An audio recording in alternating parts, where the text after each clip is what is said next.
Hi hello welcome to post 360. నేను మీ మురళి రాపల్లి. రాజకీయాలు మారచ్చు, రాజకీయ నాయకులు మారచ్చు, కానీ కార్యకర్తలు, అభిమానులు ఎప్పుడు వారు మారరు. ఎందుకంటే ఒక్కసారి పార్టీని నమ్మిన, నాయకుడిని నమ్మిన తనతోనే నడుస్తూ ఉంటారు. ఎన్ని కష్టాలు వచ్చినా, ఓటమైనా, గెలుపైనా పార్టీతోనే నిలబడతారు. తన వాయిస్ గట్టిగా వినిపిస్తారు. దానికి ఇండియాలోనే ఉండాలా, లేదంటే వేరే కంట్రీకి వెళ్ళాలా, వేరే కంట్రీలో ఉన్న వినిపించాలా అనేది దానికి అవధులు లేవు. ఎందుకంటే ఏ దేశం ఎగినా వాళ్ళ పార్టీకి సంబంధించినవి వాళ్ళ వాయిస్ని గట్టిగా వినిపించడంలో టీడీపీ పార్టీకి అభిమానిగా, కార్యకర్తగా, అంతకన్నా మించి ఎన్ఆర్ఐ యష్ గారు మనతో ఉన్నారు. యష్ గారు టీడీపీకి సంబంధించిన ప్రతి ఒక్క మంచి పనిని ప్రజల్లోకి తీసుకెళ్తూ ఉంటారు. అదేవిధంగా ఎవరైతే ప్రతిపక్షంలో ఉండి అనుచితంగా మాట్లాడితే సహించకుండా ప్రతిసారి ప్రశ్నిస్తూ ఉంటారు. అటువంటి యష్ గారు ఈరోజు మన స్టూడియోలో ఉన్నారు. Sir, welcome to my studio. నమస్కారం సార్, ఏంటి ప్రయాణం, టీడీపీ పాలన ఈ కాలంలో ఎలా ఉందనుకుంటున్నారు? అద్భుతంగా ఉంది. రాష్ట్రాన్ని అభివృద్ధి దిశలో తీసుకెళ్తున్న చంద్రబాబు నాయుడు గారు, పవన్ కళ్యాణ్ గారు, కూటమి ప్రభుత్వం రాబోయే రోజుల్లో ఇంకా రాష్ట్రాన్ని అభివృద్ధి చేస్తూ, రాష్ట్రానికి ప్రపంచ స్థాయి పెట్టుబడులు తీసుకొస్తూ, నిరుద్యోగులకు ఉపాధి కల్పించే ధ్యేయంగా ఆంధ్రప్రదేశ్ రాష్ట్రాన్ని ముందు తీసుకెళ్లే ప్రయత్నం చంద్రబాబు నాయుడు గారు, లోకేష్ గారు, పవన్ కళ్యాణ్ గారు చేస్తున్నారు. ఓకే. ఇప్పుడు మీరు హైదరాబాద్, ఇక్కడ ఆంధ్ర, తెలంగాణ ఉమ్మడి రాజధానిగా ఉన్నప్పుడు ఉన్నారండి ఇక్కడ? అవును. అప్పుడు కూడా టీడీపీ పక్షానే ఉన్నారా? మాది ఫ్యామిలీ 1983 నుంచి టీడీపీనండి. 1983. మా తాతగారు, మా ఫాదర్, మేమంతా కూడా TDP family. But we're not into direct politics. మా తాతగారు డైరెక్ట్ పాలిటిక్స్లో లేరు, ఫాదర్ డైరెక్ట్ పాలిటిక్స్లో లేరు. నేను స్టూడెంట్ రాజకీయాల్లో నుంచి డైరెక్ట్ పాలిటిక్స్లోకి రావడం జరిగింది. స్టూడెంట్ అంటే ఏ ఏజ్లో సార్? అంటే నేను ఇంటర్మీడియట్ నుంచే ఈ స్టూడెంట్ పాలిటిక్స్లో పార్టిసిపేట్ చేయటం, ఇంజనీరింగ్లో స్టూడెంట్ పాలిటిక్స్ పార్టిసిపేట్ చేయటం, ఓకే, అట్లా టీడీపీని తీసుకురావటం. మీకు టీడీపీ వైపే వెళ్ళాలి. అప్పుడు కాంగ్రెస్ ఉంది నాకు తెలిసి. 83 అంటే టీడీపీ అప్పుడప్పుడే వస్తుంది, టీడీపీ అప్పుడు పుట్టింది. మీకు ఎందుకు టీడీపీ వైపు మీరు వెళ్ళాలనుకున్నారు? అంటే ఎన్టీ రామారావు గారు పార్టీ పెట్టారు అప్పుడు. మా తాతగారు ఎన్టీ రామారావు గారి అభిమాని. అలా ఎన్టీ రామారావు గారితో ఆ పార్టీతో ప్రయాణం చేస్తూ ఆ పార్టీకి వెన్నుదండగా ఉండే అప్పుడు మా బిజినెస్లు ఉండేవి, ఆల్ ఇండస్ట్రీస్, పౌల్ట్రీ ఫార్మ్స్ ఉండేవి. అలా ఒక బ్యాక్ ఎండ్గా చేస్తూ ఒక ఆర్థిక సాయం చేస్తూ పార్టీకి కుదిరినప్పుడు తోచినంత అలా మా ఫాదర్ మళ్ళీ చంద్రబాబు నాయుడు గారి ఎరాలో అలా మేము కూడా టీడీపీతో ట్రావెల్ అవుతున్నాం.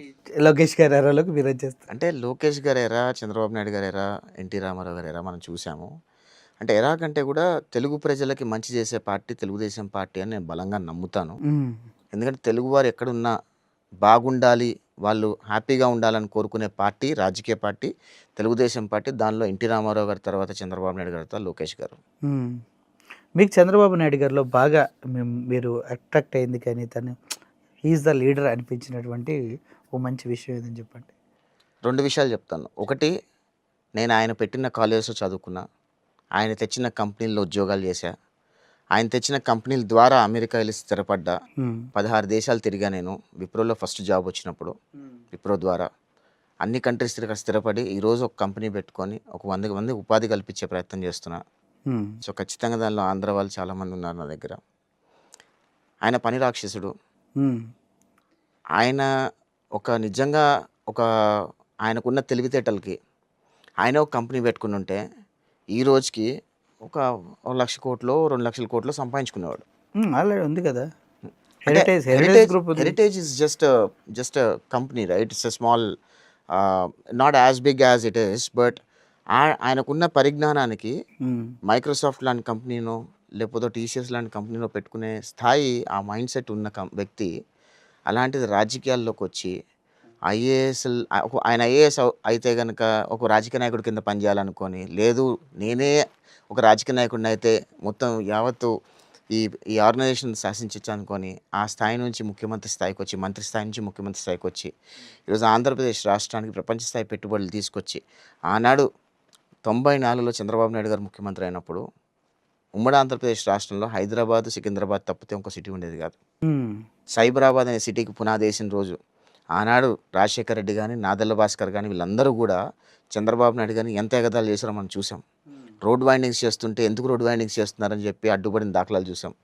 6 లేన్ రోడ్స్ వేస్తుంటే చంద్రబాబు నాయుడు ఇక్కడ ఒక కాలు అక్కడ ఒక కాలు పెట్టి పడుకుంటాడా అన్న మాటలు మనం విన్నాం. చంద్రబాబు నాయుడు గారు కంప్యూటర్లు తీసుకొస్తుంటే కంప్యూటర్లు కూడుపెడతాయని అన్న మాటలు విన్నాం. ఈరోజు సైబరాబాద్ ఒక్కటే తెలంగాణ రాష్ట్ర మొత్తం ఆదాయాన్ని సమకూర్చే ప్రయత్నం చేస్తుంది. అది విజన్ 2020 అంటే అప్పుడు నవ్వారు. అంటే ఇప్పుడు మనకి ఇప్పుడు ఏదైతే హైటెక్ సిటీ ఉందనుకోండి, దానికి పునాది వేసింది మాత్రం చంద్రబాబు నాయుడు కాదంటారు కదా. రాజకీయాలలో క్రెడిట్లు కొట్టేసే పార్టీ ఉన్నాయి, క్రెడిట్ కొట్టేసే రాజకీయ నాయకులు కూడా ఉన్నారు. 2 అంశాలు. ఒక అంశం ఏంటంటే బాబాయిని చంపేసి కత్తి మా చేతిలో పెట్టేస్తారు, ఆ క్రెడిట్ మాకిస్తారు. గూగుల్ సంస్థను మేము తీసుకొస్తే ఆ క్రెడిట్ వాళ్ళు తీసేసుకుంటారు. అలాంటి రాజకీయ నాయకులు ఉన్న కాలంలో ఏం చెప్పినా చెల్లుబాటు అవుతుంది అని అబద్ధాలు చెప్పే ప్రయత్నం చేస్తున్న రాజకీయ నాయకుడు ఉన్నంత వరకు ప్రజలు నమ్ముతారు అని నేను అనుకోవట్లేదు. ఎందుకంటే ప్రజలకు వాస్తవాలు ఇది తెలుస్తుంది. చరిత్ర కదా. పునాది వేసిన అప్పుడు వేసిన వ్యక్తి ఎవరనేది కేసీఆర్ గారు స్పష్టంగా చెప్తా ఉంటారు. పునాది రాయి వేశారు. ఇన్ఫర్మేషన్ టెక్నాలజీ అనేది ఆ టైంలోనే భూమి అవుతున్న టైంలో ఇన్ఫర్మేషన్ టెక్నాలజీ అనే పార్ట్ తీసుకొచ్చి ఇక్కడ పెట్టాలి అనే మాట ఎక్కడ లేకపోయినా ఇన్ఫర్మేషన్ టెక్నాలజీ హైదరాబాద్కి తీసుకురావాలన్న ఒక టాక్లో ఆనాడు ఉన్న నాయకులు కొన్ని పునాదులు వేశారని ఒక టాక్ అయితే ఉంది. కానీ బలమైన పునాది ఆ రోజు హైదరాబాద్కి సైబరాబాద్ అనే సిటీని సృష్టించిన వ్యక్తి చంద్రబాబు నాయుడు గారు. సైబరాబాద్కి పునాది వేసిందే చంద్రబాబు నాయుడు గారు, కానీ ఎవడూ వేలా పునాది. ఆ సైబరాబాద్ అనే సిటీని సృష్టించిన చంద్రబాబు నాయుడు, ఆ రోజు హైటెక్ సిటీకి పునాది వేసిన చంద్రబాబు నాయుడు గారు. ఆ హైటెక్ సిటీ ద్వారా ఈరోజు ఎన్ని కంపెనీలు వచ్చాయో మనకు తెలిసింది. ఐఎస్బిని తీసుకొచ్చిన చంద్రబాబు నాయుడు గారు, ఎయిర్పోర్ట్ని తీసుకొచ్చిన చంద్రబాబు నాయుడు గారు, ఔటర్ రింగ్ రోడ్ అండి, శంషాబాద్ ఎయిర్పోర్ట్. అది చంద్రబాబు నాయుడు గారు ఎలా తెస్తారు? చంద్రబాబు నాయుడు గారు పునాది వేశారు ఎయిర్పోర్ట్కి. కట్టించింది ఎవరు? కట్టించింది కాదండి, ఫౌండేషన్స్ వేసింది మేమే అని చెప్తున్నాము. అంటే ప్రాబ్లం ఏంటంటే ఇక్కడ ఆంధ్రప్రదేశ్ రాష్ట్రంలో అమరావతికి ఫౌండేషన్ వేసి పునాది వేసి అమరావతి సిటీని మొత్తం రూపురేఖలు తీసుకొచ్చిన తర్వాత వచ్చే నాయకుడు పాలకుడు గత నాయకుడికి క్రెడిట్ వస్తుందని చెప్పి చంపేస్తే రాష్ట్రం అభివృద్ధి చెందుతుందా? రాష్ట్రం రాజధాని ఉంటుందా? ఆనాడు చంద్రబాబు నాయుడు గారు సైబరాబాద్ని సృష్టించి శంషాబాద్ ఎయిర్పోర్ట్ని డిజైన్ చేసి మెట్రోకి డిజైన్ చేసి ఇవన్నీ పునాదులన్నీ వేసి అక్కడ తీసుకొచ్చి ఒక రూపురేఖలు తీసుకొస్తే తర్వాత వచ్చిన నాయకులందరూ కట్టుకుంటూ వచ్చారు. అది రాజశేఖర రెడ్డి గారు కానివ్వండి, కిరణ్ కుమార్ రెడ్డి గారు కానివ్వండి, కేసీఆర్ గారు కానివ్వండి. అదే రాజశేఖర రెడ్డి, కిరణ్ కుమార్ రెడ్డి, కేసీఆర్ చంద్రబాబు నాయుడు చేసిన ఎయిర్పోర్ట్ డిజైన్ మొత్తం కూల్చేద్దాం, వేరేది ఎక్కడైనా పెట్టుకుందాం అని అనుకుంటే అట్లా ఎట్లుండేదో ఎవరికి తెలిసేది కాదు.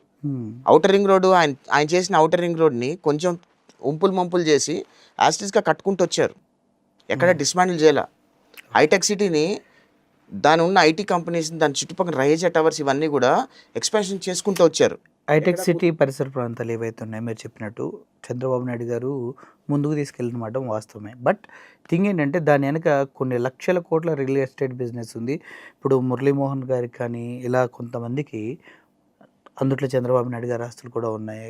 సినిమా వాళ్ళకి కొంతమందికి, రాజకీయ నాయకులకు కొంతమందికి ముందుగానే కొనించి మొత్తం దాని మీద రియల్ ఎస్టేట్ బిజినెస్ చేశారు అని చెప్తూ ఉంటారు. దీనిపైన మీ ఒపీనియన్ ఏంటి? అంటే నేను ఏమంటానంటే రాజకీయాల్లో ఎన్నైనా మాట్లాడచ్చు.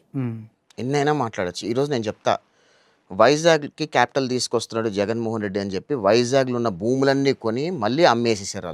వాళ్ళే కొన్నారు తక్కువ రేట్లకి, వాళ్ళే ఎక్కువ రేట్లకి అమ్మేసేసారు. వాస్తవాలు అవన్నీ.